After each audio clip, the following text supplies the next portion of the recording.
Apparently it's a good time for first home buyers. Let's have a look. Good morning everyone, Florian.heise here and welcome to another episode of HeiseSays. Add some Stein, add some schnapps to your Stein, because I think we're going to need it for this one. This is an article from realestate.com.au, originally from the Daily Telegraph, discussing how the grants are a golden ticket for property ownership. And I'm going to have a shot before we get into this because, oh boy. Now, this is similar to other stories we've read in the past where young couples proudly, of course they're proud of their new home purchase. They're excited. We all are when we get to that point. They're probably about to start a family, hopefully, and in their home, it's all good. It's all good. But these aren't grants. These are bribes. These are bribes to get you into the market, to get you buying a home, because it's our only bloody game in town we have in this country. Property and digging stuff up. So let's have a look. Let's have a look.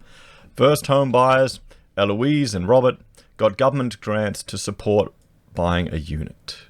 First home buyers are being urged to capitalize on a raft of government grants and support after further stamp duty incentives were introduced earlier this week. You can get up to 40 grand or 45 grand in WA. It's just nuts.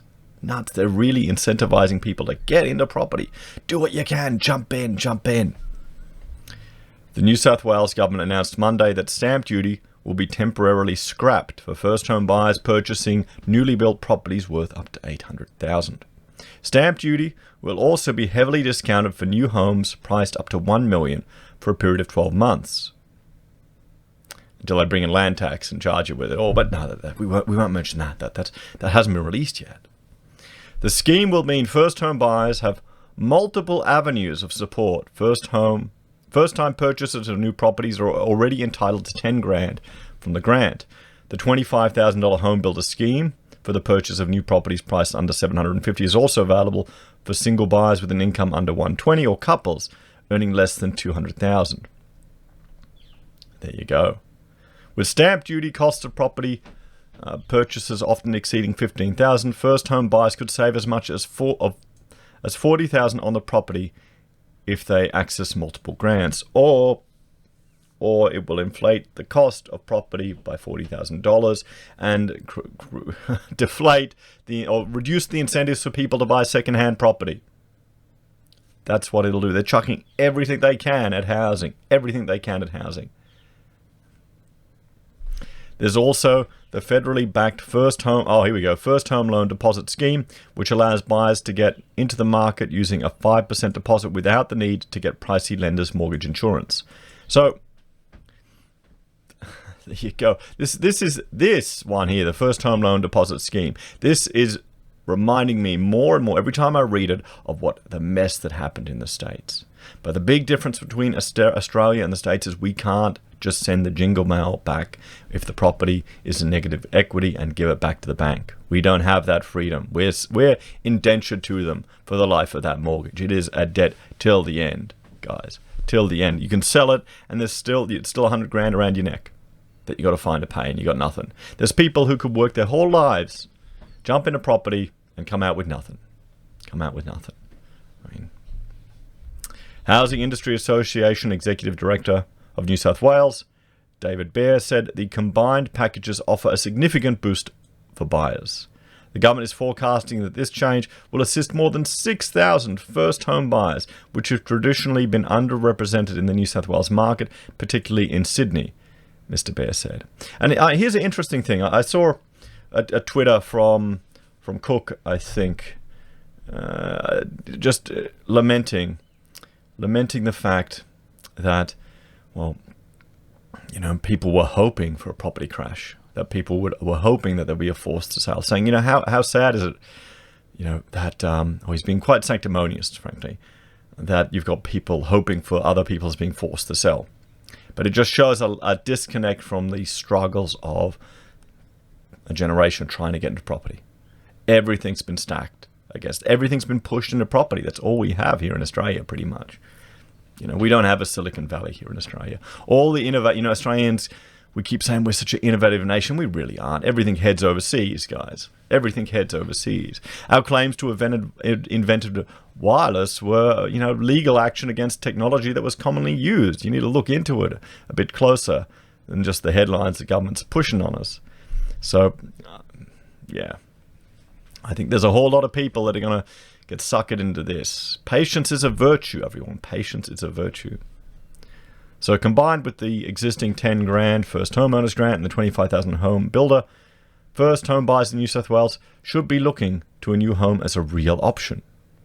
I mean, this is the thing. People will get excited. People will get FOMO. People will be afraid to miss out. Everyone wants a home. You want to have a home that you can control, have your own space, but it could also end up being a nightmare. The year-long stamp duty initiative was introduced with the aim of propping up the construction sector and injecting confidence into the property market. New South Wales Premier Gladys B said the changes will deliver a direct financial benefit to home seekers. Thousands of people will see their bank balances benefit from this change. It will help get more keys into more front doors and into new homes, she said. Commencing today, the stamp duty scheme will also raise the threshold for tax exemptions on vacant land purchases from $350 to $400. Discounts will also apply for land purchases of up to $500,000. So first home buyers, Eloise and Robert, recently accessed the first home deposit scheme and said they realized it was a good time to be purchasing. This is the thing. This is a good time. Is it a good time to buy? Sydney and Melbourne, more so than others. And I'll bring up this chart. Look at the property prices. Look how much higher they've gone from 2006. Perth, WA, we looked at an article earlier today where it's come back down to 2007. So don't think property always goes up. It can go down. These markets, Sydney, particular, New South Wales, and Melbourne and Victoria, Sydney and Melbourne in particular are overvalued compared to the average wages of people.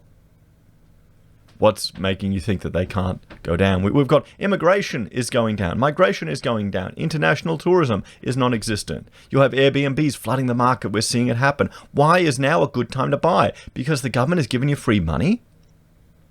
Is that the only reason? Can someone explain it to me? Is that the only reason? If the government is so desperate to get people into property that they are literally giving you money, should that be seen as a signal that it's a good time to buy? If the banks are extending mortgage holidays until March, is that a signal that it's a good time to buy? If thousands of Airbnb properties are coming onto the market, is that a signal that it's a good time to buy? Is it just because people are only getting the headlines of the articles? Is that why? Or am I just too bitter and old now? Let me know. Let me know in the comments, guys. Let me know in the comments. I'm approaching 40. I'm going to just embrace it. I'm going to embrace it. Because I can't see it. I cannot see it now as being a good time to buy. With unemployment going up, you're going to have people that are going to be struggling. JobKeeper will disappear. Or they're propping up by JobKeeper. We're seeing articles of professionals who don't even have enough reserve, who don't even have enough emergency fund that they can continue on without mortgage holidays and JobKeeper. There's talk of people selling their houses. So once you start getting forced sales in 6 months' time, or after March, will that be a good time to buy, or will now be a good time to buy? Do people not realize that a property isn't worth what you pay for it? A property is worth what someone will give you for it. So in March, if this young couple have bought their apartment and it's now 20% less, would that be a good investment? Or would it be better to rent in a market where rent's going down in all the major cities? It's a tenant's market. You can now negotiate good deals. Is that a sign also that it's a good time to buy? There may be more investment properties flooding onto the market. So I'm assuming we're just seeing propaganda pieces here. And you can't blame. They're house proud. They're proud that they've got no home, and good on them. Good on them. I understand. I completely understand. It's a big move. But still, the pair snapped up a 2-bedroom unit in the suburb of Sutherland in Sydney South and said they were extremely happy with the property and the deal they managed to negotiate. We didn't think we could get the scheme, but decided to apply for it anyway. When we got it, We were 90 days to buy something, so that motivated us to start looking. But we have no regrets. So they only had 3 months. 3 months to buy something. That's a time bar. You could see that on websites all the time when they go, oh, this super discount is only available for the next 1 hour. And you see a ticker clocking down. These are all persuasion and marketing techniques that's being applied by our government to the youngest generation to get them in housing when we've got the first recession in 3 decades.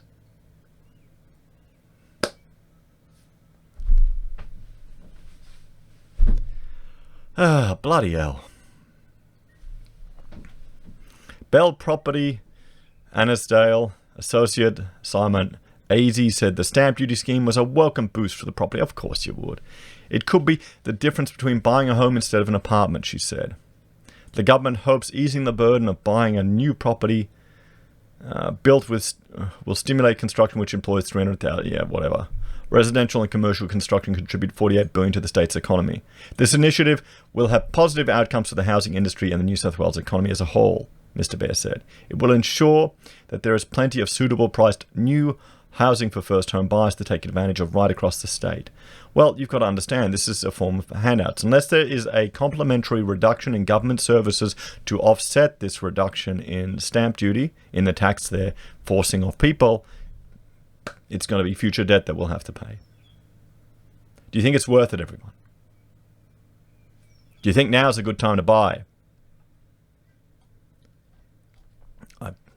I mean, this is the thing. In these articles, where these are not academic pieces, you're not seeing a counter-argument ever presented forward.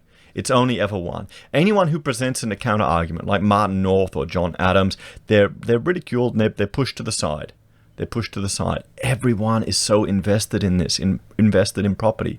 You see it all the time. All the spruikers are talking up. Now, finally, it's starting to crack a little bit, and they're playing the sanctimonious victim. How dare you? How dare you? Shame, shame, shame. Taking joy, schadenfreude in someone's failure. When people were warning about this for years, when people are taking on mountains of debt to get into housing, hopefully they've got a cheap unit. Hopefully they have, the young couple here, and they're in professional, stable jobs so they can manage it. But there's stories coming out, guys, where it's getting worse. Sydney and Melbourne are ripe for a plunge. Is now a good time to buy? Why don't you let me know in the comments down below, everyone? Thanks for watching. Please like, share, and subscribe to the channel. I can't understand. Well, no, I understand perfectly. It's a marketing piece done to propagate FOMO. There's time bars in it to manipulate people to get them to jump in earlier than they would otherwise have. Remember, patience is a virtue. There will always be other houses around, everyone. There will always be other houses around. Let me know your thoughts and opinions. Thank you all for watching. Please like, share, and subscribe to the channel. If you're a fan and want to support the content I created, there are a few ways you can. You can join the channel on YouTube or Patreon. You can support us using our affiliate links at Amazon, eBay, Independent Reserve, or Kucoin. You can buy a merch from HeiseSays, use Gold Pass from the Perth Mint, or support us via PayPal. Thanks, everyone. I'll see you all in the next episode.